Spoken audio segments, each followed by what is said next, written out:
할렐루야, 할렐루야. 반갑습니다. 옆 사람하고 인사합시다. 반갑습니다. 반갑습니다. 오늘도 하나님께서 우리에게 말씀 주실 줄로 믿습니다. 아멘. 말씀 주실 줄로 믿습니다. 여러분, 한 주 동안 감사한 일이 있었습니까? 감사한 일 있었죠? 목사님은 오늘 뭐가 좀 감사했냐면, 예배 직전에 우리 이제 도현 선생님이 찬양하다가 이제 마이크가 여기 있는 거야. 그래서 내가 도현 선생님한테 오 이랬어. 나 이거 어떻게 하냐고. 도현 선생님 내려줬거든. 근데 이 광경을 뒤에서 예영 선생님이 보고, 예영 선생님이 정말 환하게 웃는 거야. 근데 나는 정말 그 마음이 좀 녹았어. 마음이 녹았어. 나 그거 좀 감사하네. 그래요. 여러분, 한 주 동안 감사한 일 다 있으시죠? 감사는 작은 일에서 찾을 수 있는 겁니다. 오늘 말씀에는 10명의 나병 환자가 나옵니다. 지독한 피부병에 걸린 10명의 사람이 나오는 거죠. 예수님께서 이 10명을 다 고쳐주셨습니다. 그리고 한 명은 감사하러 예수님께 찾아오고 9명은 먹튀했습니다. 옆 사람과 인사합시다. 먹튀하지 마세요.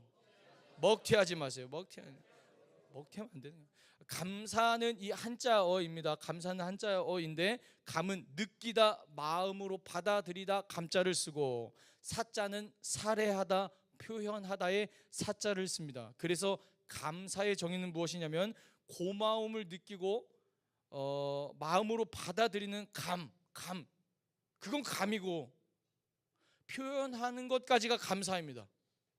감사한 건 감사하다고 이야기를 해야 감사가 되는 겁니다. 그렇죠? 고마움을 느끼는 건 그냥 감이고, 이거를 표현해야 감사가 되는 겁니다. 여러분, 감에서 그치지 말고 감사까지 이어질 수 있도록 노력하세요. 그래요. 오늘 말씀은 이해하기 난해한 말씀은 아닌 것 같아요. 오늘 말씀의 스토리는 간단합니다. 10명의 지독한 피부병 걸린 사람이 있었는데, 이 나병 환자가 예수님을 만나 예수 선생님이여 우리를 불쌍히 여기소서 소리칩니다. 아프다고 하는 거죠. 고쳐달라고 하는 거죠. 여러분, 아플 때 예수님께 기도해서 나음을 받아본 사람, 정말입니까? 그냥 나은 거 아닙니까? 아니죠. 예수님이 낫게 하신 거죠. 그렇죠. 이게 너무 좋아요. 이때 예수님께서 뭐라고 하시냐면, 고쳐주십시오, 죽겠습니다, 살려주십시오, 이렇게 하는데, 예수님께서 그 나병 환자들에게 뭐라고 하냐면, 제사장에게 너희 몸을 보여라, 이렇게 이야기합니다. 제사장에게 너희 몸을 보여라. 이 10명의 나병의 환자들이 제사장에게 가는 도중에 나음을 입어버렸어. 그리고 10명 중 1명이 돌아와 하나님 앞에 감사와 영광을 돌리고 예수님의 발 앞에 엎드려 감사하다고 이야기했고 찬양했습니다. 9은 먹튀. 예수님께서 아픈 사람을 고쳐주실 때는 흙을 침에 이겨서 눈에 바른다든지 손을 대신다든지 어떤 신령한 액션이 좀 있어야 되지 않겠습니까? 그런데 오늘 말씀에는 어떤 액션도 없었습니다. 그런데 오늘 본문에서 10명의 나병 환자들에게는 어떤 액션도 없으셨지만, 나음을 받아라 라는 멘트도 없으셨지만, 그냥 가라 하셨을 때 가는 도중에 이 10명의 나병 환자들이 나음을 입었다라는 이 장면을 생각하시길 바랍니다. 예수님께서 뭐라고 하셨냐면, 나음을 받았다, 치료받았다, 이렇게 하지 않고 어떻게 하셨습니까? 제사장들에게 가서 너희의 몸을 보이라 라고 말씀하셨습니다. 당시 나병 환자는 어떤 취급을 받았냐면, 하나님의 저주를 받아 생긴 병이다 라는 인식이 있기 때문에, 이 병에 걸린 사람들은 만약에 나음을 입은 것 같다, 치료를 받은 것 같다 하면은 의사를 찾아갈 게 아니라 제사장들에게 몸을 보여야 했고, 이 제사장은 나병 환자의 상태를 보고 나음을 입었구나, 깨끗하다라고 검증해줘야 됐습니다. 그래서 나병 환자들이 깨끗함을 입으면 제사장에게 찾아갔어야 됐다라는 것이죠. 그런데 예수님은 아직 병을 고쳐주시지도 않았는데, 이 나병 환자들은 나음을 입은 것도 아닌데 가서 너희 몸을 보이라고 했던 것입니다. 어떠한 액션도 없었습니다. 그저 하시는 말씀은 너희 몸이 나았다가 아니라 가서 너희 몸을 보여라 였습니다. 순서상 낫게 해주시고 가라고 해야 되는데 무작정 가라고 하셨던 거죠. 여러분, 순서에 맞지 않죠. 기억하십시오. 예수님이 순서에 맞지 않는 말씀을 하실 때도, 우리 생각의 이치에 맞지 않는 말씀을 하실 때도 예수님의 말씀이 옳으신 줄로 믿으시길 바랍니다. 아멘. 다 예수님이 생각이 있으신 줄로 믿으시기 바랍니다. 나병 환자들은 예수님의 말씀을 듣고 서로의 몸을 봤을 거예요. 아직인데, 뭐 고침받았지도 않았는데 어떻게 제사장에게 가냐? 이거 안 됐는데. 그런데 갈 수밖에 없었습니다. 왜 그렇습니까? 다른 길이 없었기 때문이죠. 지푸라기라도 잡는 심정으로 제사장에게 가보자 하고 제사장에게 갔던 것입니다. 예수님의 말씀을 듣고 갔는데 글쎄 가는 도중에 나음을 입어버린 것입니다. 10명이 똑같이 갔지만 믿음으로 갔던 사람도 있고 절박함으로 갔던 사람들도 있었습니다. 이후에 보면 한 명만 돌아와서 예수님께 엎드려 감사하다라고 합니다. 믿음으로 떠난 사람, 절박함으로 떠난 사람, 어떤 사람이 예수님께 돌아왔을까요? 이후로 살펴보도록 하겠습니다. 어느 자료에 보면 이 나병 환자들이 믿음으로 반응하여 순종했고 나음을 받은 은혜를 누렸다라고 기록하는데, 그럴 수도 있겠지만 저는 이렇게 좀 생각해 봅니다. 나병 환자가 예수님께 불쌍히 여겨달라고 합니다. 그저 나음을 받기 위한 절박함으로 부르짖었던 외침이었을 것이다 라고 생각합니다. 나병 환자들이 소망이 어디 있겠습니까? 사회에서 끊어진 사람들입니다. 하나님을 믿음보다는 그저 절박함, 이 문제를 해결받기 위한 절박함으로 주님의 이름을 불렀을 것이다. 저는 그렇게 묵상이 되어집니다.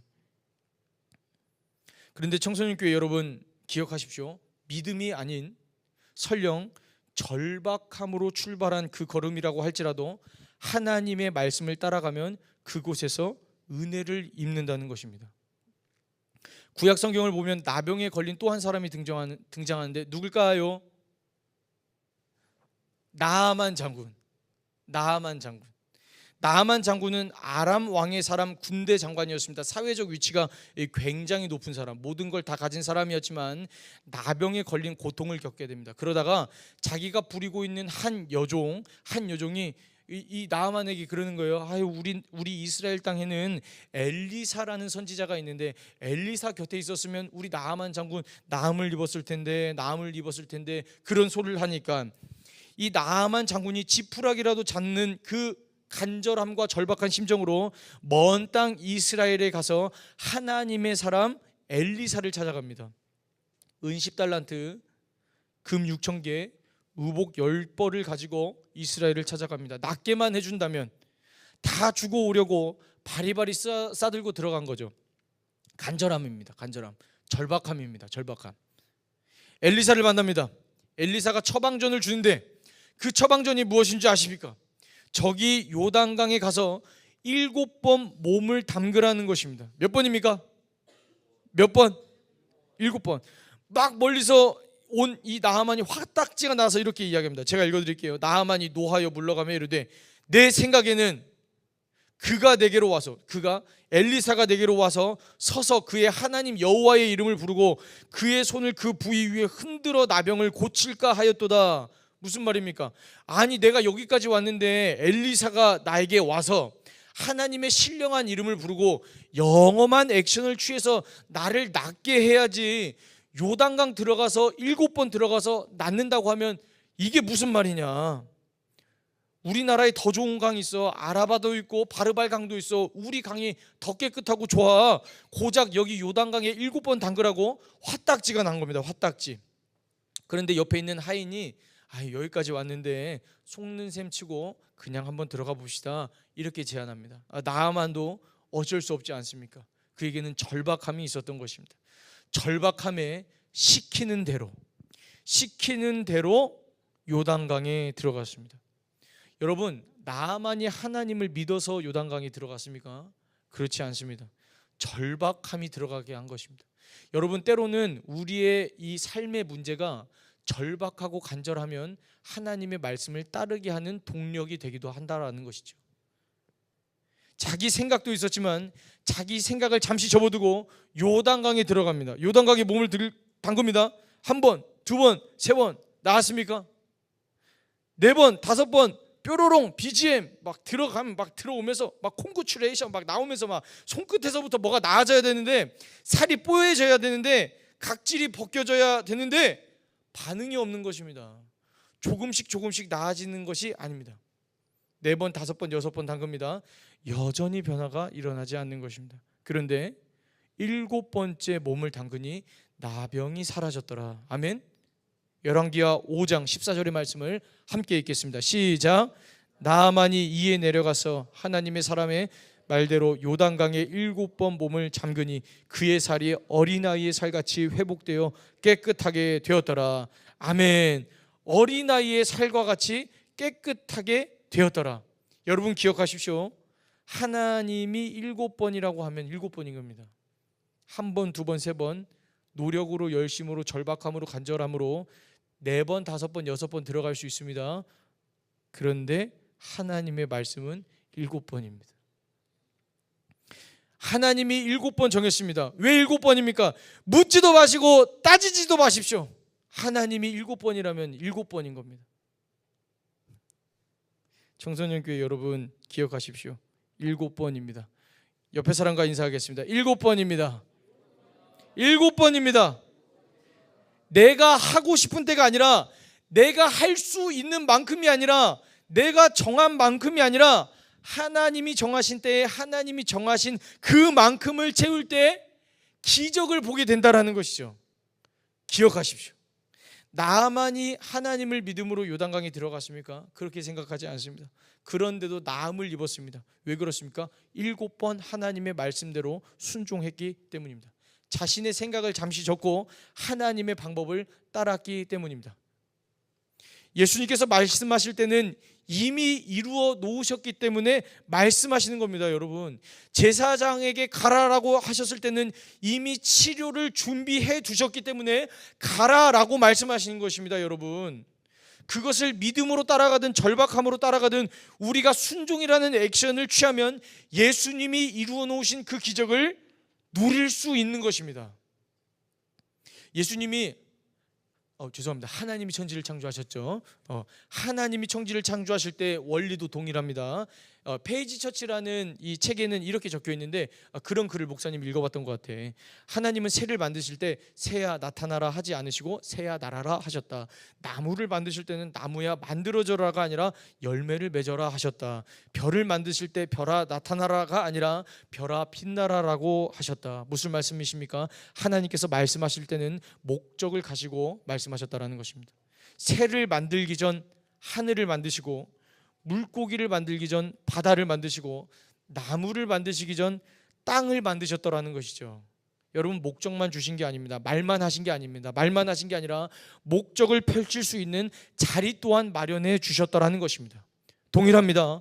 오늘 나병 환자에게 가라고 말씀하셨을 때는 나병 환자들의 목적, 즉 치료될 수 있는 자리를 마련해 두셨다는 사실을 기억하시길 바랍니다. 이미 이루어 두셨던 것입니다. 그렇기 때문에 예수님이 가라 하시면 어떻게 하면 됩니까? 여러분, 가면 됩니다. 이해되지 않아도 가면 됩니다.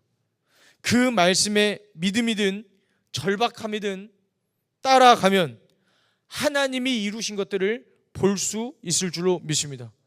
사랑하는 청소년 교회 여러분, 가라고 할 때 가고 멈추라 할 때 멈출 수 있는 그 은혜가 우리 청소년 교회에게 있기를 간절히 소망합니다. 잠시 말씀을 듣는 것은 일주일에 예배 시간 1시간 되겠지만 여러분들이 살아가는 현장에서 믿음을 구사할 수 있어야 됩니다. 아멘이십니까? 아멘이십니까? 그런데 믿음으로 가면, 믿음으로 가든 절박함으로 가든 주님이 말씀하면 은혜를 경험하는데, 할렐루야, 이루어 놓으시는 것들은 경험할 수 있는데, 믿음으로 간 사람과 절박함으로 간 사람의 차이를 오늘 말씀을 통해서 목사님은 좀 발견하게 됐습니다. 오늘 말씀을 보면 한 명은 나음을 입고 돌아와서 하나님께 가장 먼저는 영광을 돌리고, 그리고 예수님을 찾아와 그의 발에 엎드려 감사를 표했습니다. 그리고 아홉은 어디 갔습니까? 아홉은 파티 갔습니까? 먹튀 했습니다. 먹튀. 먹고 튀었어. 어디 가고 예수님께 돌아오지 않았습니다. 그래서 예수님이 뭐라고 합니까? 10명 다 나음 얻은 거 아니냐? 9 어디 있어? 왜 똑같은 은혜를 경험했는데, 여러분, 왜 똑같은 기적을 경험했는데 누구는 예수님께 돌아오고 누구는 돌아오지 않는 것입니까? 말씀을 묵상하면서 깨닫게 된 한 가지는, 예수님께로 돌아와 엎드린 사람에게는 절박함도 있었겠지만 그 안에는 믿음이 있었다는 사실입니다. 예수님께서 오늘 19절 말씀에 이렇게 말씀하십니다. 19절의 말씀 함께 읽겠습니다. 시작. 그에게 이르시되 일어나 가라, 내 믿음이 너를 구원하였느니라 하시더라. 아멘. 내 믿음이 너를 구원했다라고 합니다.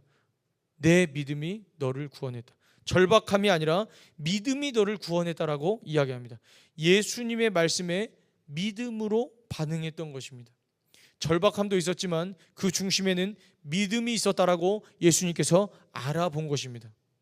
여러분, 절박함에는 대상이 없는데 믿음에는 대상이 있지 않습니까?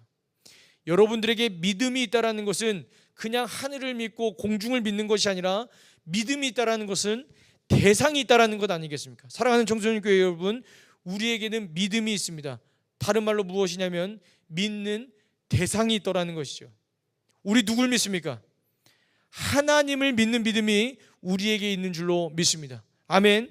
지금 이 병은 우연으로 나은 게 아니라 절박함으로, 나의 소원으로, 간절함으로 나은 게 아니라 내가 믿고 내가 불렀던 예수님이 치료해 주셨다는 것을 알아볼 수 있는 게 바로 믿음입니다. 절박함으로는 알아볼 수가 없습니다. 믿음이어야 알아볼 수 있는 것이죠. 그렇기 때문에 여러분, 믿음이 중요한 것입니다. 그렇기 때문에 믿음이 예수님을 알아볼 수 있게 하는 것입니다. 사랑하는 청소년 교회 여러분, 하나님이 우리 삶에 놀라운 기적들을 일으켜 주시는데, 앞으로도 일으켜 주실 것인데, 아멘.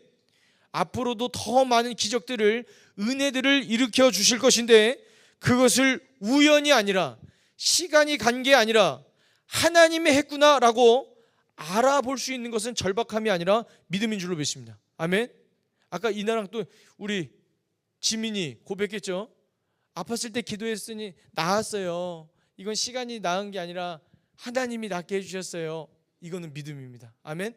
시간이 가서 나았습니다. 이거는 개똥입니다. 자, 여러분, 그 일은 우연이 아니라 우리의 믿음의 대상인 하나님이 이루신 일이라는 것을 여러분 받아들이길 바랍니다. 믿음이 있어야 알아보는 겁니다, 여러분. 히브리서 11장 6절의 말씀, 히브리서 11장 6절의 말씀을 함께 읽겠습니다. 시작.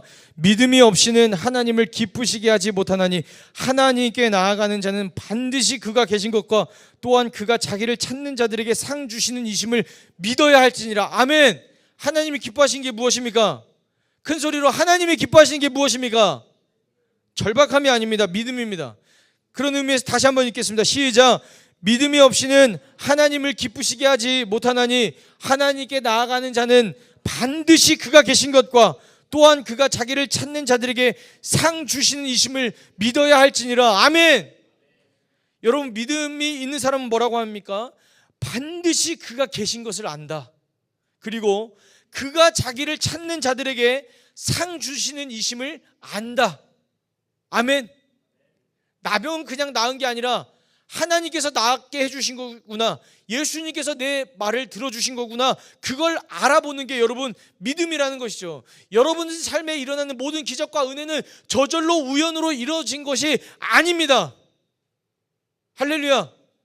그것을 알아볼 수 있는 은혜, 여러분 믿음이 있기를 간절히 소망합니다. 여러분, 왜 하나님이 그토록 믿음을 기뻐하실까요? 믿음이 있어야 하나님을 알아보고 하나님을 알아봐야 관계가 만들어지기 때문입니다. 그렇기 때문에 이 믿음은 다른 말로 관계라고 합니다. 관계. 한 나병 환자는 예수님께 감사하기 위해 돌아왔습니다. 그 일이 우연이 아니라 그냥 제사장에게 가다가 나음을 생긴 일이 아니라 예수님께서 나를 불쌍히 여기사 예수님께서 나의 소리를 들으셔서 예수님께서 나를 고쳐주셨다라고 생각했습니다. 그래서 돌아왔던 것입니다. 그래서 표현하러 돌아온 것입니다. 예수님과 나병 환자는 이제 관계라는 끈이 생긴 것입니다. 여러분, 관계라는 끈. 여러분, 어떤 끈입니까? 이 끈, 이 관계라는 어떤 끈입니까? 나를 고쳐주신 분, 나를 살려주신 분, 나의 소리를 들어주신 분이라는 이 관계의 끈이 생긴 것이죠. 여러분 잘 들으십시오. 하나님이 믿음을 기뻐하신 이유는 이 믿음이 관계로 이어지기 때문입니다. 관계로. 저번에 한번 제가 삼신 할머니 이야기 들려줬죠. 어느 종교도 관계를 요구하지 않는다고 했습니다. 삼신 할머니 기억하시죠? 정성을 다해 빌고 원하는 것 얻으면 그뿐입니다. 그런데 우리 기독교에서는 유독 관계를, 믿음을 요구합니다. 왜 그렇습니까? 삼신 할머니는 살아계시지 않지만 우리 하나님은 살아계시기 때문입니다. 살아계신 하나님이 우리의 믿음의 대상이기 때문입니다. 죽어있는 삼신 할머니가 아니라 살아계신 하나님이 우리의 믿음의 대상인 줄로 믿습니다. 할렐루야. 말씀을 마무리합니다. 사랑하는 청소년 교회 여러분, 우리 삶에 일어나는 모든 감사의 제목은 우연이 아닙니다. 나의 기도를 들으신, 나의 처지를 알고 계신 하나님의 응답하심입니다. 믿음이 있는 사람들은 그것을 알아보고 믿음이 없는 사람들은 절박함에 멈추고 마는 것이죠. 여러분, 믿음이 있는 사람들은 또한 하나님께 감사하게 됩니다. 그래서 예배합니다. 그래서 찬양합니다. 우리 이 시간